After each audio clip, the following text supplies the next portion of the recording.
వ్యక్తి, శాస్త్రవేత్త, మాజీ రాష్ట్రపతి.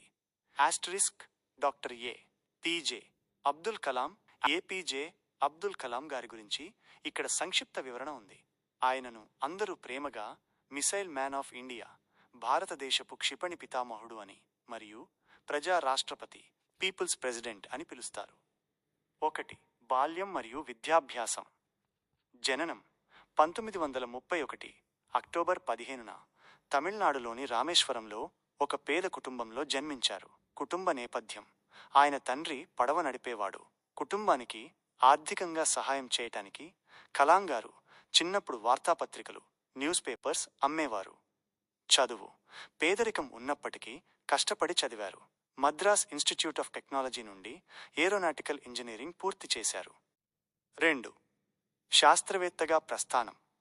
ఇస్రో మరియు డిఆర్డిఓ.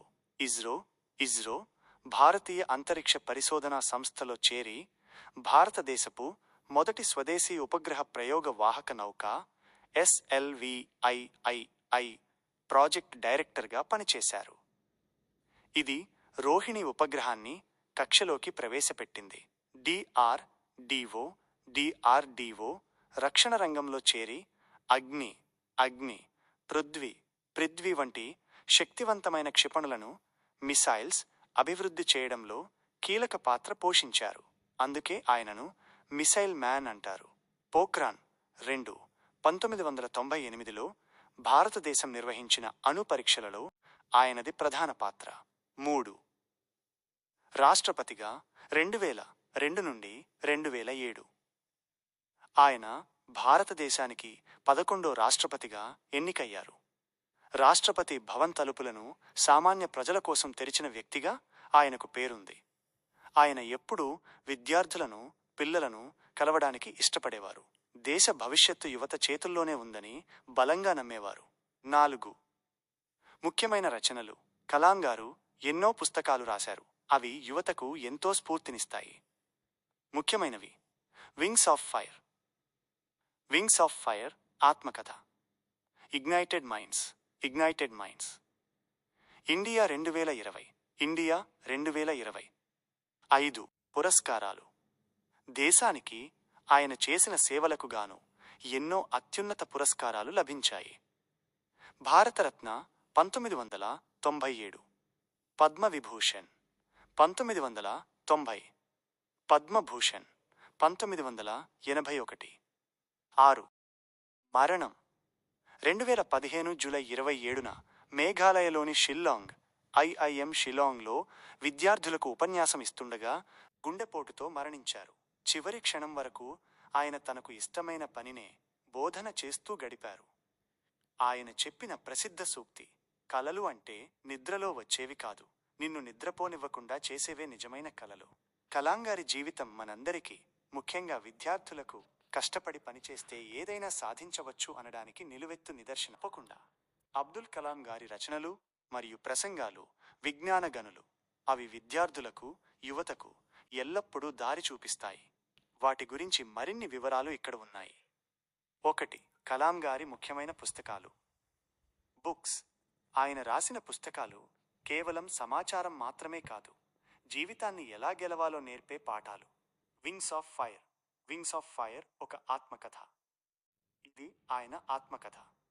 రామేశ్వరంలోని సామాన్య బాలుడి నుండి భారత రాష్ట్రపతి భవన్ వరకు ఆయన ప్రయాణం ఇందులో ఉంటుంది.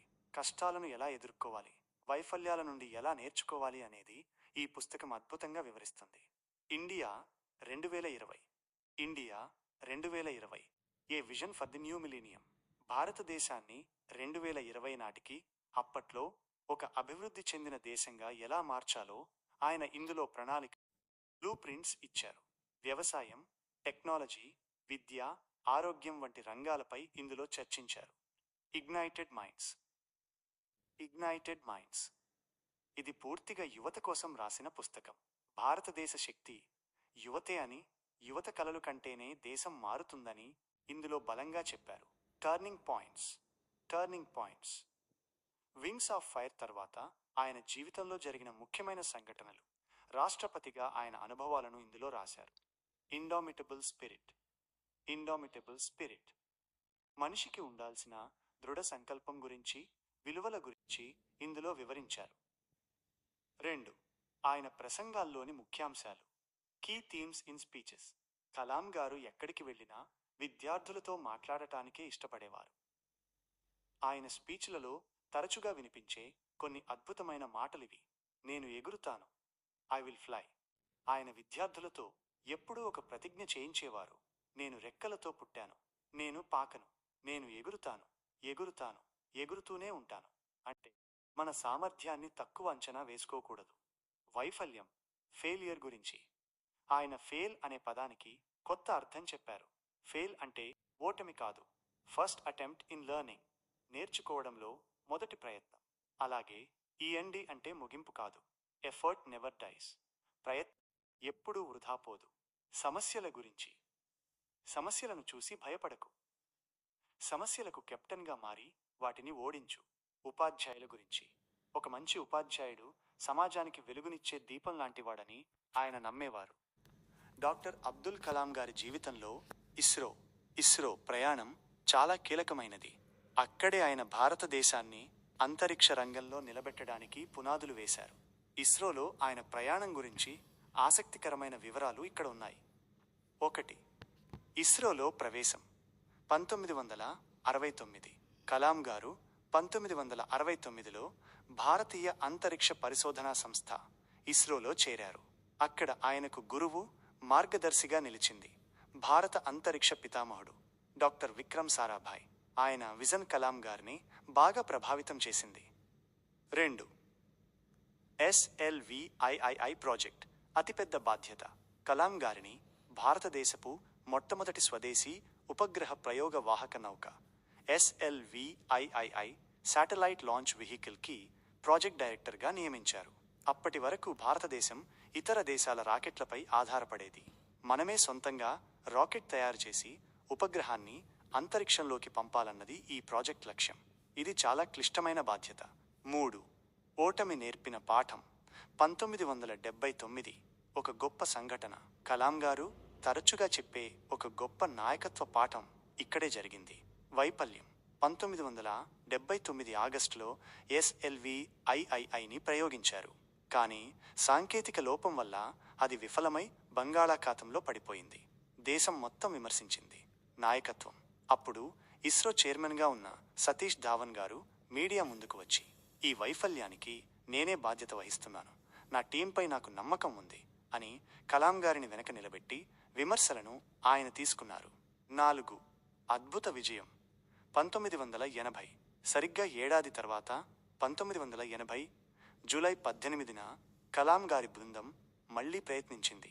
ఈసారి SLVIII విజయవంతంగా నింగిలోకి దూసుకెళ్లింది. రోహిణి అనే ఉపగ్రహాన్ని కక్షలో ప్రవేశపెట్టింది. భారతదేశం సొంతంగా ఉపగ్రహాన్ని పంపగల దేశాల సరసన చేరింది. క్రెడిట్. విజయం సాధించినప్పుడు సతీష్ ధావన్ గారు కలాం గారిని పిలిచి, ఇప్పుడు నువ్వు వెళ్ళి ప్రెస్ మీట్ పెట్టు అని ఆ విజయానికి మొత్తం క్రెడిట్ కలాం గారికి ఇచ్చారు. ఓటమిని నాయకుడు తీసుకోవాలి, విజయాన్ని టీంకి ఇవ్వాలి అనే పాఠాన్ని కలాం గారు ఇక్కడే నేర్చుకున్నానని చెబుతుండేవారు. 5. ఇస్రో నుండి డిఫెన్స్కి. SLVIII విజయం తర్వాత అప్పటి ప్రధాని ఇందిరాగాంధీ గారు కలాం గారి ప్రతిభను గుర్తించారు. అంతరిక్ష రాకెట్ టెక్నాలజీని ఉపయోగించి దేశ రక్షణ కోసం క్షిపణులను, మిసైల్స్ తయారు చేయమని ఆయన్ను కోరారు. అలా ఆయన ఇస్రో విజయాలతో DRDO రక్షణ రంగం వైపు అడుగులేశారు. ఈ విజయమే ఆయన్ను సామాన్య శాస్త్రవేత్త నుండి దేశం గర్వించే మిసైల్ మ్యాన్గా మార్చింది. మోర్ ఇంట్రెస్టింగ్ కంటెంట్స్ కోసం ఛానల్ని సబ్స్క్రైబ్ చేసుకోండి.